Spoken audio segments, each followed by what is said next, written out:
ships vanishing in calm waters with no storm or warship in sight, mariners mistaking an animal for an island, tentacles so big they can pull a sailing ship into the depths.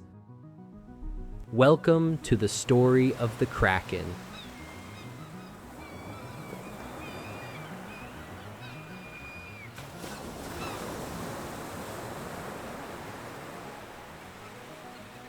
In the middle of the 18th century, Erik Pontoppidan, Bishop of Bergen, recorded an incident near Fredrikstad in the Diocese of Akershus on Norway's southern coast.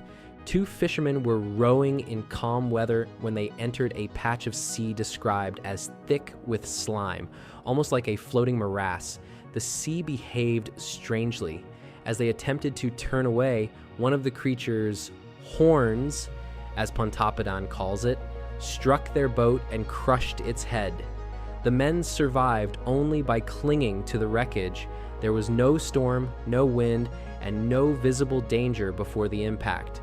Pontoppidan adds with deliberate restraint that the Kraken has never been known to do any great harm, except in those cases where it has taken away the lives of those who consequently could not bring the tidings. The most serious losses, he implies, leave no witnesses. He was not recording a singular event. Earlier still in 1680, the Reverend Mr. Fries reported that a kraken entered the narrow waters near Alstabo, modern Alstahaug, on the Nordland coast. Contrary to what sailors believed was its usual habit of remaining several leagues offshore, the creature moved close to land. Its long arms or antennae became entangled in trees along the shore and caught in clefts in the rock. Unable to free itself, the creature died there. Its carcass decayed in place, blocking the channel for a considerable time and filling the area with an intolerable stench. Pontoppidan records this account with visible frustration. The body remained exposed, it remained tangible, and yet no proper examination was carried out. What could have been studied was left to rot, and whatever certainty might have been gained was lost. Further north in 1734, the missionary Hans Egede recorded an encounter off the coast of Greenland. He describes a vast sea creature with a long body and multiple arms rising from the water, so large that it dwarfed nearby vessels. Egede does not frame the sighting as allegory or legend. He records it as something seen, briefly, incompletely, and without explanation. Earlier maritime writers add another element. The mariner Magnus Dens describes men being seized directly from ships by long, supple arms capable of reaching a dozen yards from the water. Once taken, there was no recovery, the sea closed, and nothing was returned. These accounts do not describe the same event. They do not agree on shape, number of limbs, or behavior, but they agree on outcome. Boats are damaged or destroyed and men dragged into a black abyss. And whatever causes these losses does not linger long enough to be examined. By the time the name Kraken becomes fixed in the North Sea and Atlantic waters, it is already associated not only with deception or scale, but with recorded violence. Ships are not merely misled. They are struck, crushed, pulled apart, and in the most serious cases, erased from existence without witnesses. This is how the Kraken enters history, as a monster encountered by sailors, missionaries, and scholars who believed they were recording something real, even when they could not explain it. But the Kraken did not start as the tentacled monster we know from popular culture today. It started with islands that killed the men who mistook it for land.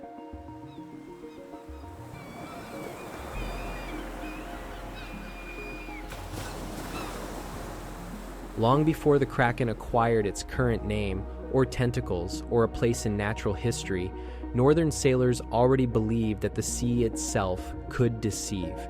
The earliest sustained account of a kraken-like being in the northern seas does not come from folklore or from a late compilation of sailors' tales. It appears in a 13th century Norwegian instructional text written for an elite audience, the King's Mirror, or Konungs Skugsja.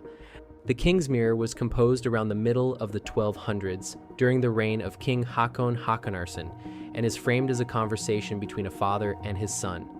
Its purpose was practical, to prepare young men for governance, trade, and the hazards of travel, especially by sea.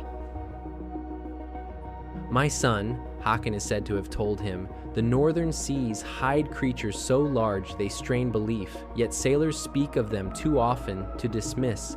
Some rise slowly and lie still until men take them for land. Many have been lost this way, not to storms or fury, but to calm." Within its discussion of the northern oceans, the text introduces a creature called the Hafgufa. The author pauses to acknowledge that what he is about to describe strains belief, yet insists on including it precisely because sailors repeatedly claim to have encountered it. This was not included for entertainment or moral instruction, but because so many experienced seafarers reported the same thing that it could no longer be ignored. The Havgufa is described as a colossal fish or whale, so immense that when it surfaces, it can be mistaken for an island. It inhabits remote northern waters, particularly around Iceland and Greenland, and is seen so rarely that some writers assumed there might be only a single individual in existence. The emphasis is not on ferocity or pursuit. The danger lies in scale. The creature is large enough to distort perception, large enough that ordinary judgments about sea and land no longer apply. What defines the Hafgufa most clearly is not its appearance, but how it feeds. The King's Mirror describes the creature releasing a substance into the surrounding water, compared to vomit or bait, which draws fish in overwhelming numbers. After this, the Hafgufa lies motionless with its mouth open, described as being no narrower than a broad sound or fjord. Fish rush inward from all sides until the mouth is full, at which point the creature closes its jaws and swallows them all at once. This image, an open fjord that is in fact a mouth, becomes foundational. Later, Kraken legends repeatedly return to the same story. Ships and men entering danger not because they are attacked, but because they mistake a feeding mouth for safety. In this medieval account, the Hafgufa does not attack ships, chase prey, or act with visible intent. It feeds by stillness. Its danger comes from being mistaken for part of the seascape itself. The sea appears calm. Fish gather and birds settle in their usual way. What looks like opportunity is in fact a mechanism already in motion. Anything that enters the feeding zone risks being caught not as a target, but as collateral. This logic appears again, more brutally, in the Urvar Otter saga, preserved in later medieval redactions dating to the late 14th century. Here, two colossal beings haunt the northern seas. The first is Lingbakker, whose name means heatherback, described as the largest whale in existence. Its back is so broad and stable that sailors mistake it for a low island, even finding vegetation upon it. Ships draw close. Men disembark. Then Lingbakker dives, drowning those who trusted what they thought was land. The second is Hafgufa, described this time in even starker terms. The hugest monster in the sea, a being said to have spawned all other sea monsters. Where Lingbakker deceives by surface and solidity, Hafgufa deceives by absence. It is associated not with visible land, but with wide, unnatural stillness in the open sea. It is said to be capable of devouring whales, ships, and men alike when it feeds. In the saga episode, Urvar Otter and his crew sail through the Greenland Sea on a hostile mission against their enemy, Ugmundur Tusak. Along their route, they encounter what appears to be an inviting island with rocky outcrops rising from the water. 5 men were sent ashore to examine what appeared to be solid ground. From the ship, they were watched as they crossed the surface and began to move inland. Then the ground beneath them gave way. What had seemed stable began to sink, slowly at first and then decisively, until the men were lost with it. No one returned. Shaken by the encounter and by the sight of such a monstrosity, but still alive, the remaining crew sailed on. Soon after, they passed through a strange stretch of open water, unusually wide, calm, and empty, like a gap where the sea itself had opened. Nothing seemed to block their path, and nothing rose from the water to meet them. They crossed it without incident. A knowledgeable officer named Vignir explains what they have just survived. The island was no island, but Lyngbakker's back. The rocks were not rocks, but features of the Hafgufa breaking the surface. The calm, wide stretch of water was not open sea at all, but the monster's immense mouth, opened recently to feed. Because Hafgufa had not yet closed its jaws, the ship passed through unharmed. Ugmunur, their enemy on land, is said to have summoned Lyngbakker and Hafgufa deliberately, turning sea monsters into instruments of ambush and revenge. Geography itself becomes a weapon. Islands can move. Fjords can close and eat mariners. Calm water conceals a mouth beneath it. And sailors would say that if a man had been standing on that shoreline, he would never have guessed he was standing on an animal at all. Taken together, Hafgufa and Lyngbakker define a shared logic rather than two separate monsters. Both are so large that they collapse the distinction between creature and landscape. Both kill not by attack, but by deception, by presenting themselves as safe, stable features of the sea.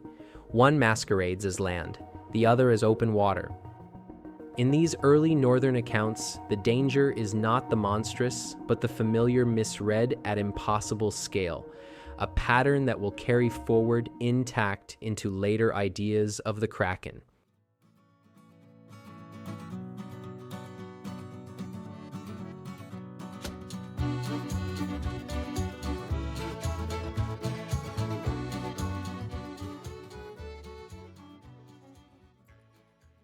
By the 17th and 18th centuries, the island that kills has moved from saga to sea charts. The northern sea monster begins to change character and acquires a fixed name, Kraken, and with that name comes a shift in how it is discussed.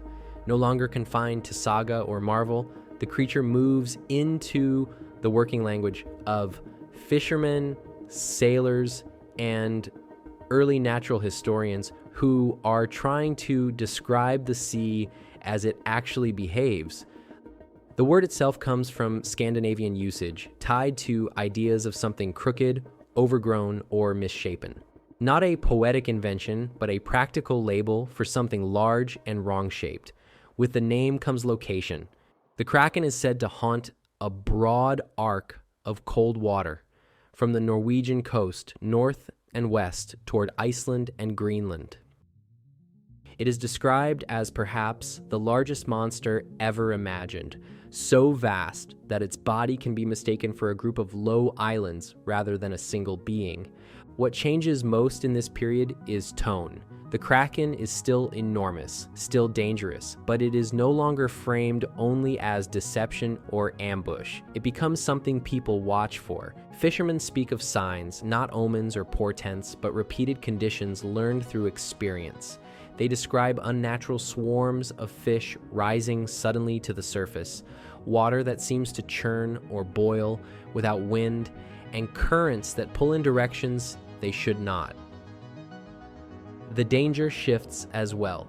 Instead of swallowing ships whole, the Kraken now threatens vessels through movement. When it rises or sinks, the surrounding water is disturbed violently. Ships caught nearby are said to be pulled off course, drawn inward, or overwhelmed by sudden turbulence. The most feared moment is not the creature's appearance, but its disappearance, when it returns to the depths and the sea collapses after it, forming whirlpools and maelstrom-like pulls capable of dragging a ship down. By this point, The Kraken is no longer a single tale or a rare marvel.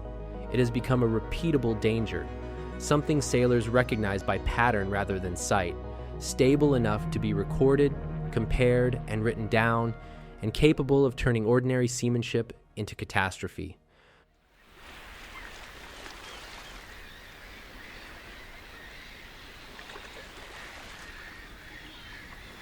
Eric Pontoppidan, Danish-Norwegian bishop and scholar, publishes the first attempt at a natural history of Norway in 1752 to 1753.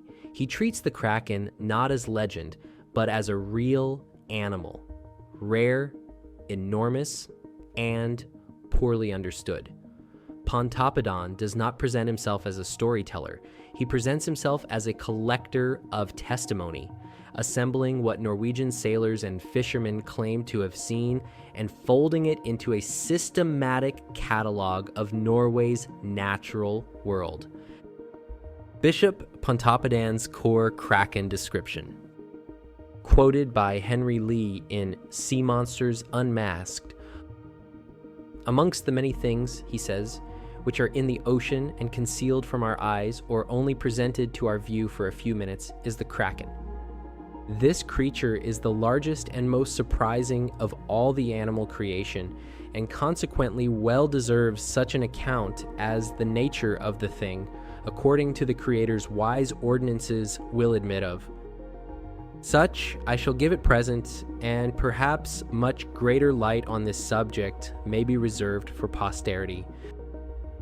Our fishermen unanimously affirm, and without the least variation in their accounts, that when they row out several miles to sea, particularly in the hot summer days, and by their situation, which they know by taking a view of different points of land, expect to find 80 or 100 fathoms of water.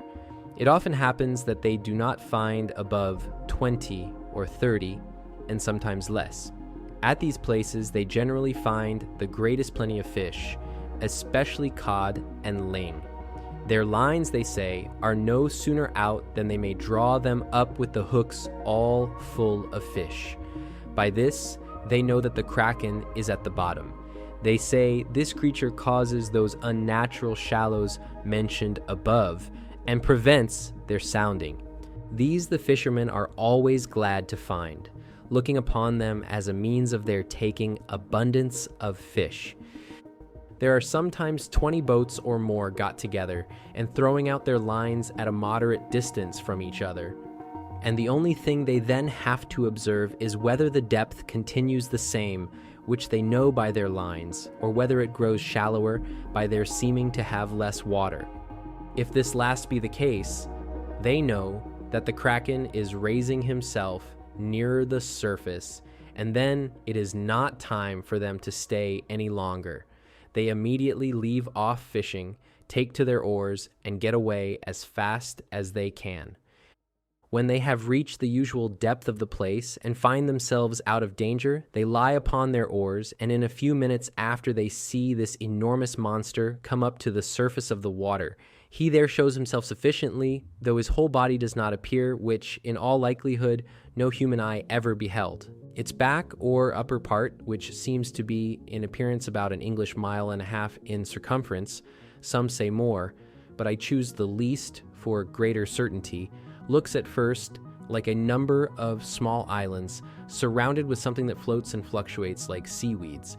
Here and there a larger rising is observed like sandbanks, on which various kinds of small fishes are seen continually leaping about till they roll off into the water from the sides of it.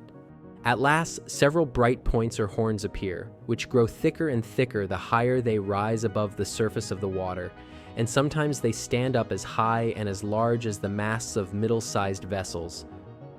It seems these are the creature's arms, and it is said, if they were to lay hold of the largest man of war, they would pull it down to the bottom.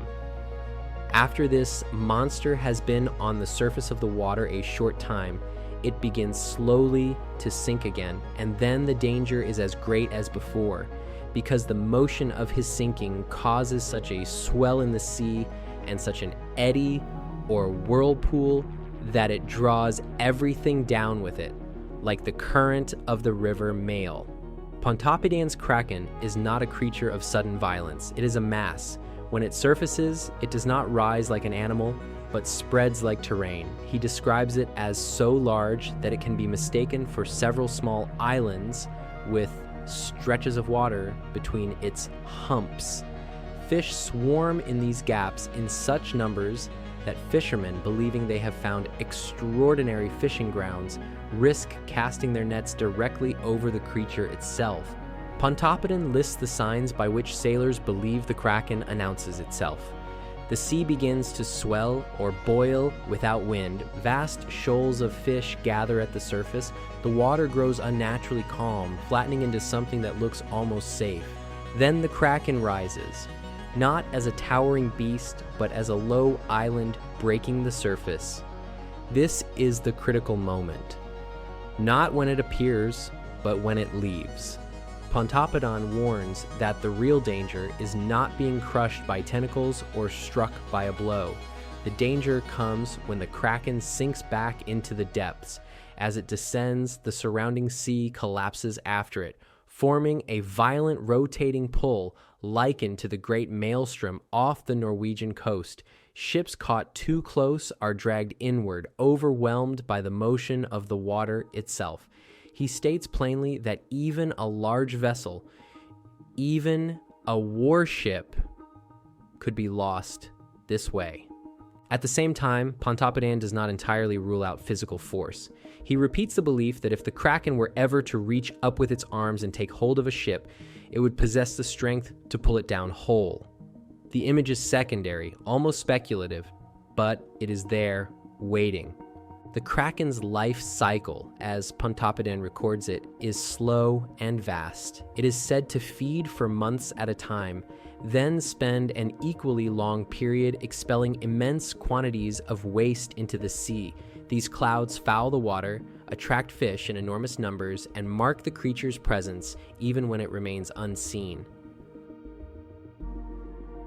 Pontoppidan's anecdote, quoted and framed by Henry Lee: "The kraken has never been known to do any great harm, except," the author quaintly says, "they have taken away the lives of those who consequently could not bring the tidings.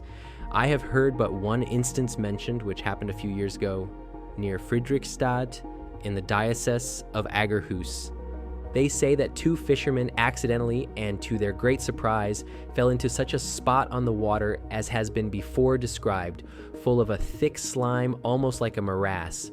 They immediately strove to get out of this place, but they had not time to turn quick enough to save themselves from one of the kraken's horns, which crushed the head of the boat, so that it was with great difficulty they saved their lives on the wreck, though the weather was as calm as possible, for these monsters, like the sea snake, never appear at other times."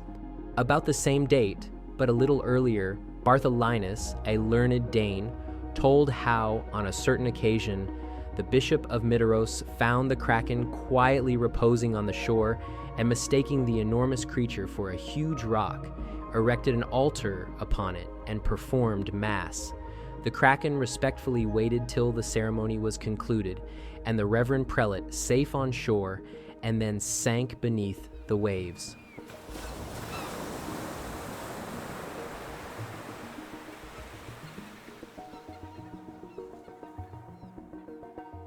By the time the kraken is spoken of by sailors and fishermen as a named danger, the question is no longer whether it exists, but how it destroys ships. Accounts from the 17th and 18th centuries converge on a limited set of mechanics. These are not offered as theory, but as repeated experience, patterns inferred after losses that could not be explained by storm, reef, or human error. What follows is not a single story, but a method learned too late, often at the cost of a ship. Sailors describe entering stretches of water that behave unnaturally.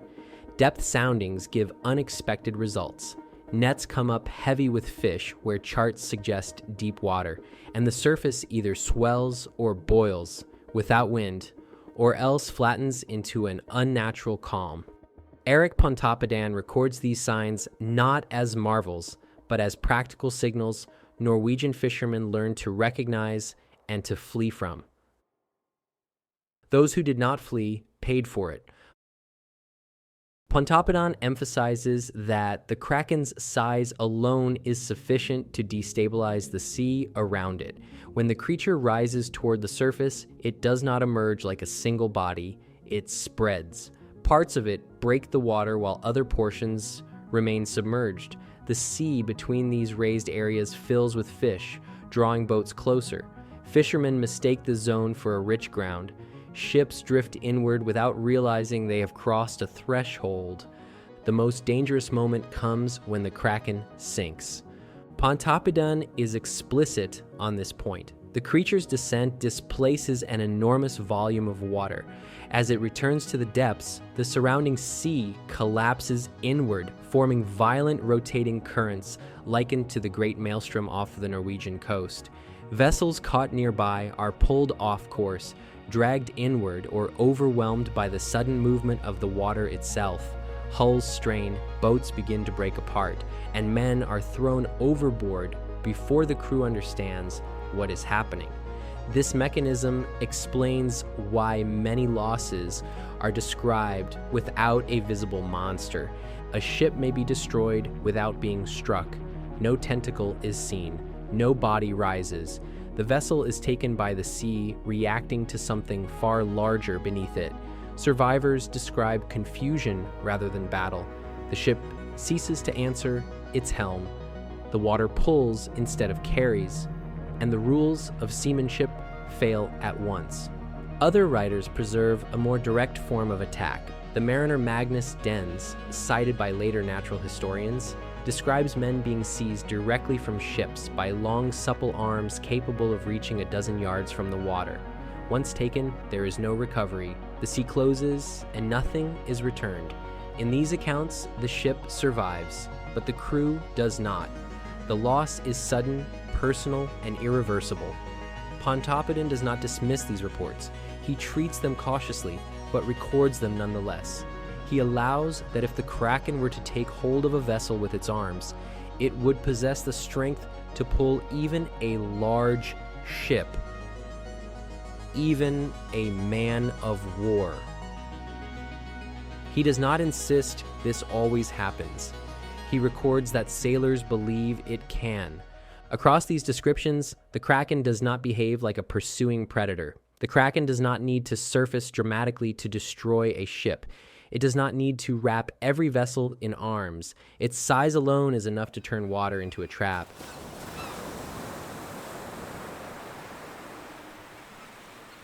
By the late 18th and early 19th centuries, the kraken no longer exists only as a danger encountered at sea. It begins to acquire a shape that can be drawn, cataloged, and reported beyond the deck, in books, charts, and newspapers. Earlier descriptions emphasized scale, stillness, and the sea behaving incorrectly. In this period, new elements are added to that foundation. The kraken's mass gains limbs. Its influence on water gains anatomy. What had once been inferred begins to be pictured. One source of this change is retrospective reading. Older accounts are revisited and reinterpreted. Reports of moving islands, vanishing land, and unexplained shallows are no longer treated as isolated hazards, but read together as sightings of a single enormous creature. Charts that once marked phantom islands or uncertain coastlines are reconsidered as records of encounters, the backs of animals mistaken for geography. Maps of the North Atlantic, particularly those covering the waters between Norway, Iceland, and Greenland, become crowded with suggestion. Even when the kraken is not explicitly named, the implication remains present. Something large enough to distort the sea, something encountered rarely, something capable of erasing ships. At the same time, descriptions of arms become more frequent and more concrete. Pontoppidan records the belief that the Kraken possesses limbs powerful enough to seize a ship and pull it down whole, though he treats this as a possibility rather than a constant behavior. The mariner Magnus Dens goes further, describing men taken directly from vessels by long, flexible arms reaching up from the water. Taken together, these accounts lock the Kraken into its modern shape, a vast body beneath the sea, long arms surging up from the depths to wrap hulls, grab sailors, and drag ships into the abyss. Now listen to what the Reverend Mr. Fries of Bodøen reported, consistorial assessor, minister of Bodøen in Nordland, and vicar of the College for Promoting Christian Knowledge, describing a Kraken that came too close to land and never left. In the year 1680, a crake, perhaps a young and foolish one, came into the water that runs between the rocks and cliffs in the parish of Alstaboug, though the general custom of that creature is to keep always several leagues from land, and therefore, of course, they must die there. It happened that its extended long arms or antennae, which this creature seems to use like the snail in turning about, caught hold of some trees standing near the water, which might easily have been torn up by the roots. But beside this, as it was found afterwards, he entangled himself in some openings or clefts in the rock, and therein stuck so fast and hung so unfortunately that he could not work himself out, but perished and putrefied on the spot. The carcass, which was a long while decaying and filled great part of that narrow channel, made it almost impassable by its intolerable stench. As reports of enormous marine animals circulate more widely, the Kraken begins to absorb their features. Sailors speak of scars on whales that suggest the grip of powerful suckers. Large tentacled bodies are occasionally found washed ashore, distorted by decay and pressure, impossible to measure cleanly, but unmistakably real.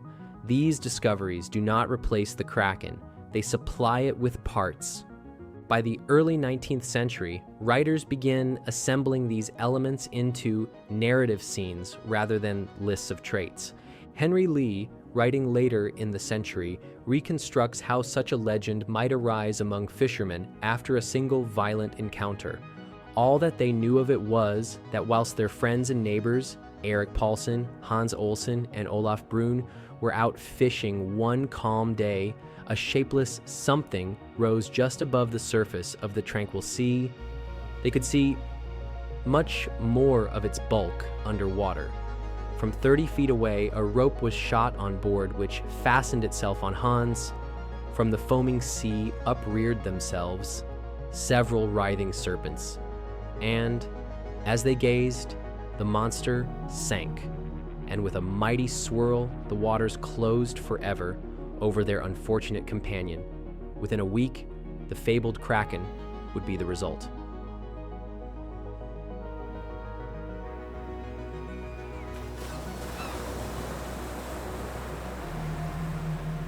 Pontoppidan was recording nature as it was reported to him. In assembling accounts of the great animals said to inhabit the great and wide sea, he relied on the testimony of fishermen and sailors and on older traditions of floating islands and sea monsters. Some of these accounts were exaggerated, but they were repeated too often to ignore. Even Carl Linnaeus accepted the Kraken as real, listing it in the first edition of Systema Naturae, before later omitting it. Pontoppidan distinguishes carefully between what he can affirm and what he can only report. He records uncertainty where it exists and notes repeatedly when evidence was lost, when carcasses decayed unexamined, or when those who might have brought clearer accounts did not return. Working without the means to observe such an animal alive or intact, he attempted to extract coherence from fragmentary reports. From these, he identified a vast cephalopod-like creature whose habits and structure, imperfectly understood, had given rise to many accounts of danger at sea. By the 19th century, the Kraken no longer occupies only the space of saga, sailor testimony, or natural history. It enters a period of reassessment as the deep sea begins to yield partial evidence, fragments, bodies, and marks that force comparison without allowing resolution. This reassessment does not begin with the Kraken itself. It begins with the growing recognition that the ocean contains animals far larger, stranger, and less observed than earlier naturalists believed possible.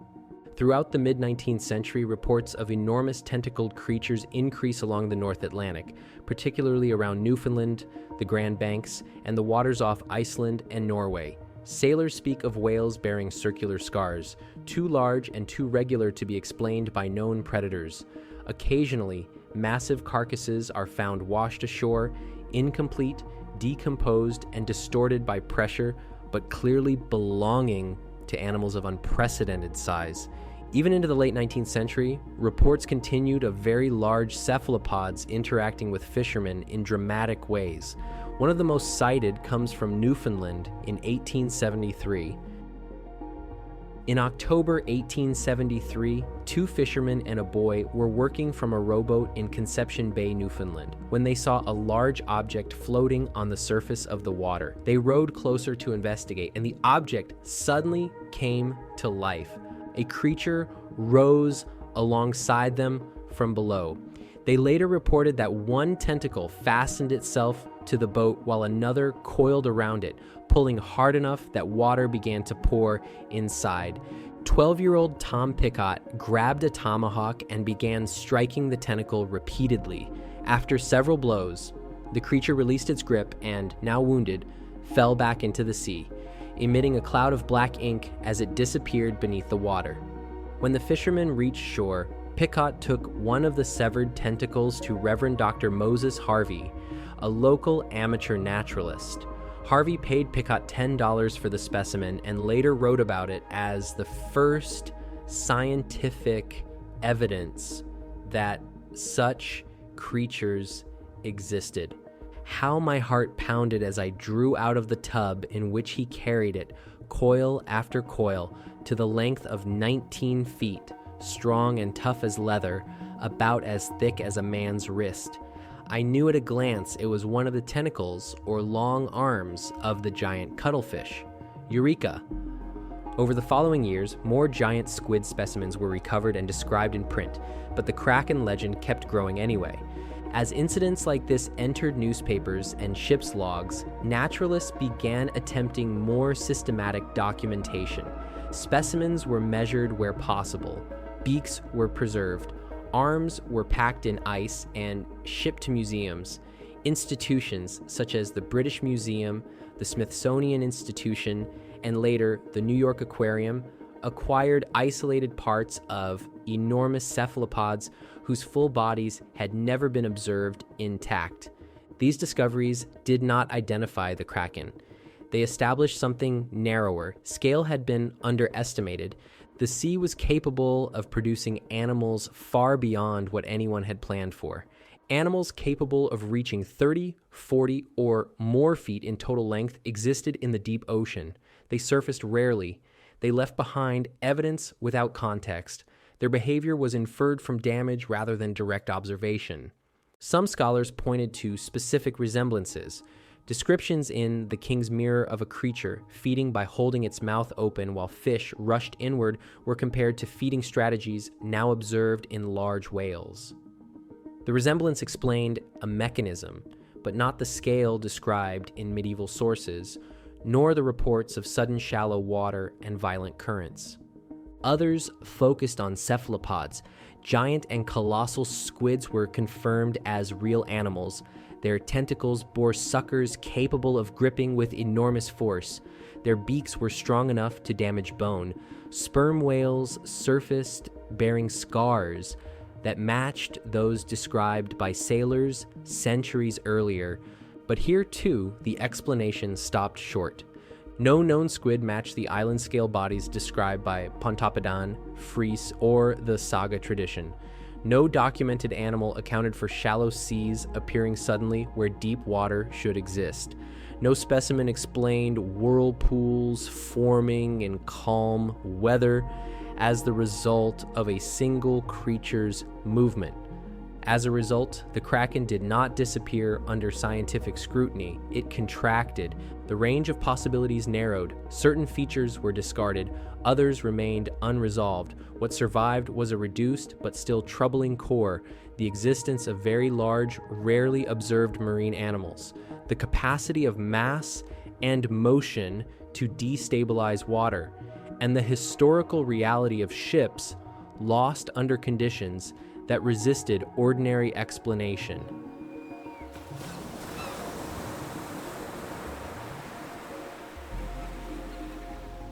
Finally, there is, in our own national collection, preserved in spirit in a tall glass jar, a single arm of a gigantic cephalopod, which I was permitted to examine and measure in May of 1873.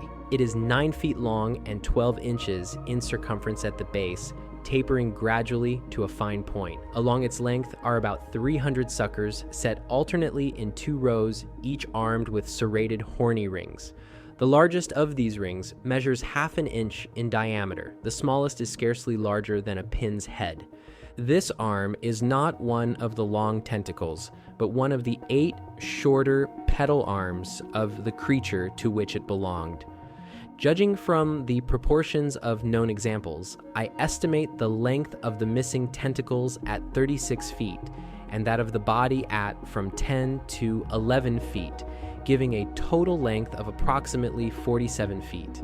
The beak would probably have measured about 5 inches from hinge to point, and the largest suckers of the long tentacles about 1 inch in diameter.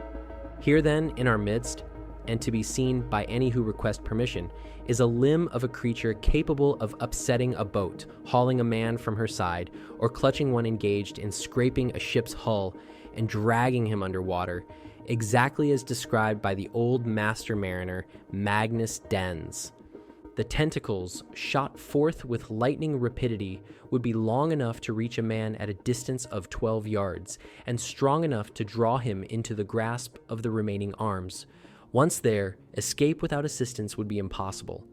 The clinging power of this animal is so enormously increased by the expanded folds along the underside of its arms that I doubt whether even one of the smaller whales could free itself if those 8 supple, clammy limbs, each 9 feet long and armed with hundreds of suckers, were once fairly wrapped around it.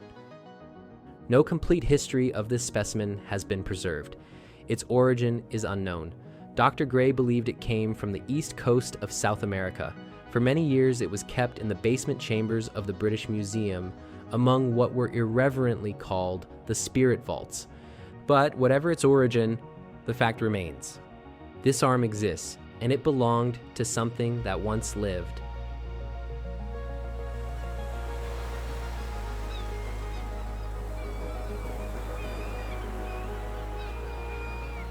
By the mid-19th century, the Kraken had been narrowed, measured, and argued over.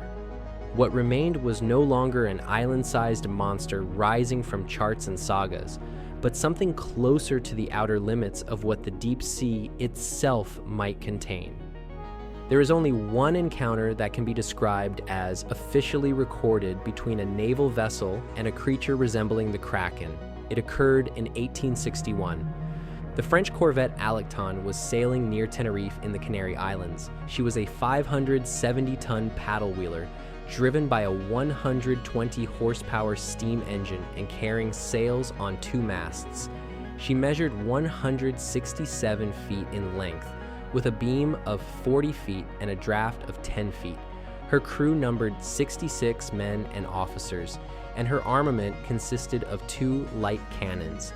As the ship neared the island, the lookout called out that a large body, partly submerged, was visible on the surface. Captain Frederick Bouillet later described what they saw as a gigantic squid. At the time, giant squids were still widely regarded as legendary. Bouillet immediately understood that if the creature could be captured, it would constitute a major scientific discovery. He ordered the crew to battle stations. Muskets were fired, harpoons launched, and repeated attempts made to pass a noose around the body. the bullets appeared to have little effect on the creature's rubbery flesh. Eventually, the Alacton managed to come alongside, and a rope was secured around the squid's body in an effort to haul it aboard. The weight proved far greater than the ship could manage. Under the strain, the body tore apart, and the animal slipped back beneath the surface, leaving only a portion of its tail behind. That fragment alone weighed more than 30 pounds. Captain Bouillet preserved it and later delivered it to a museum, where it became the sole physical remainder of the encounter. The action produced no complete body and no final certainty. It did not resolve the Kraken. What it established was narrower and more troubling. Creatures of immense size do exist in the deep sea. They can surface unexpectedly, they can endure gunfire, and they can overpower the efforts of an armed steam vessel acting deliberately and at close range. Even under those conditions, they can still escape intact. By this point, the Kraken no longer needs to be imagined as an island that dives or a mouth that swallows fjords. Those earlier forms belong to a period when scale could only be guessed at.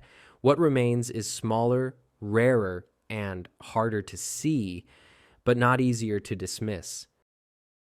Much of the deep ocean is still unseen, with depths in places exceeding the height of Mount Everest. Encounters with its largest inhabitants remain rare and incomplete, and the sea retains the ability to erase ships without leaving certainty behind. The Kraken remains unsolved.